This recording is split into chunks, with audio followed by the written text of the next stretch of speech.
There is an old saying among the fair folk, no one finds the moonlight market, they are invited. I did not know that then.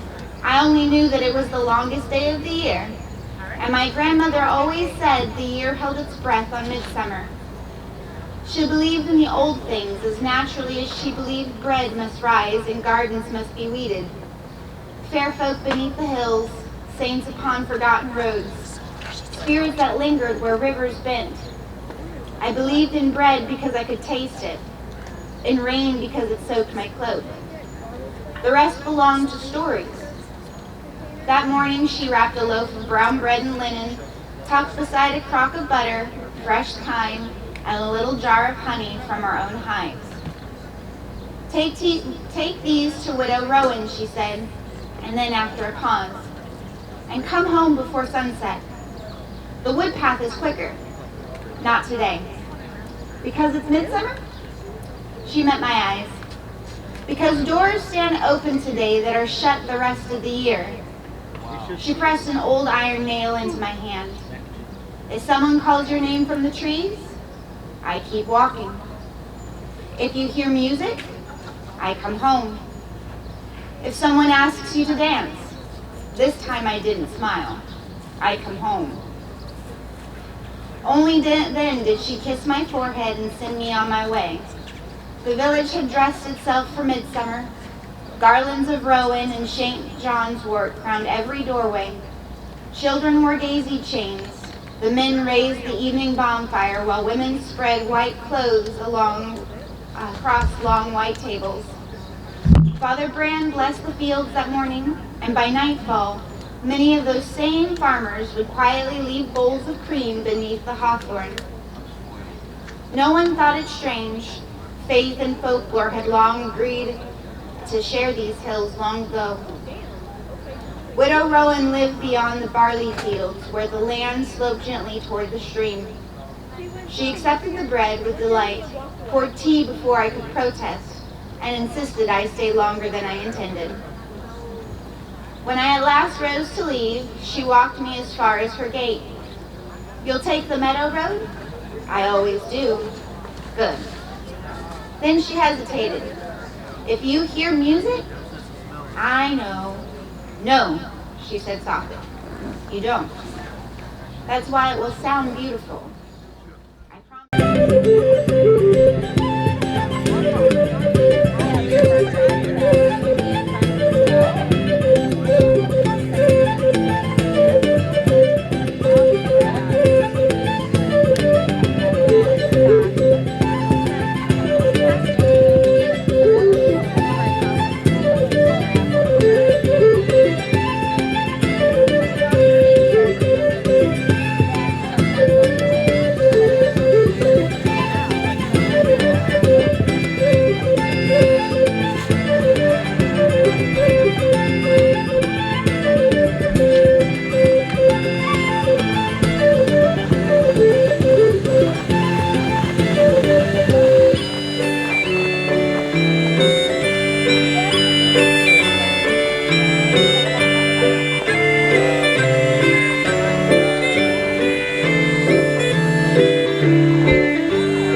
Tune the fiddler played that night. I have no answer. I remember every story entrusted to my keeping. I remember the names of kings whose kingdoms have long since become green hills. I remember the taste of the first strawberry the little girl never let me eat. Yet that melody, no. It belongs to the market, and perhaps it always will. I remember only that when the bow first touched the strings, every conversation gently came to a rest. The baker laid aside his bread, the kettle stopped singing. Even the fox beneath the table lifted its head. Hands reached for one another without a word, not because anyone commanded it, but because the music asked. The first hand offered to me belonged to an old woman whose silver hair was braided with wild roses. She smiled as though we had known each other all our lives. "Come," she said. "You already know the steps." "I don't." "You did," she replied, "before you were taught to forget." She led me to the circle. At first I stumbled. The dancers laughed, not unkindly, but with the warmth of those who remembered their own first missteps. A child darted past me like a swallow. A little brown fellow no higher than my waist spun beneath joined hands, and before long my own feet seemed to find a rhythm older than memory. The circle widened. Lanterns swayed overhead. The fiddle laughed. Round and round we turned beneath the flowering hawthorn. Someone tucked fresh flowers into my hair. Someone pressed cool elderflower cordial into my hand. Someone I never quite saw whispered, "Welcome." The music rose, and with it, the market itself seemed to breathe. For a heartbeat, I thought I glimpsed a woman standing beside the baker's fire, her dark hair woven with wildflowers, her hands dusted in ash and flour alike. As she passed, the flames burned brighter, and the poets gathered nearby suddenly found themselves laughing through tears as though the words they had long searched for had quietly returned. Near the edge of the clearing, beneath the sheltering boughs of an ancient oak, a broad-shouldered man crowned in leaves raised a cup to the dancers. Moss clung to his boots. Ferns unfurled as where he stepped, and he smiled only once before disappearing into the crowd, and no one seemed surprised he had been there at all. To the gods and goddesses of sun and flame, we scream their old forgotten names. Longest day and shortest night, bodies glowing in the firelight. No shame, no fear, no kneeling low. Let's fuck you, let the whole world know. There you go. No, you got the little guy. That's your nice second. Some got flower crowns, some got workbooks, some got fishnet scars and bad tattoos. Some came laughing, some came half destroyed. Some just trying to feel a little joy. Kids catching lightning bugs in mason jars. Old folks singing stories underneath the stars. And for one damn night, nobody hides. Not the weird kids, not the ones denied. Smoke rolls slow, moon hangs low.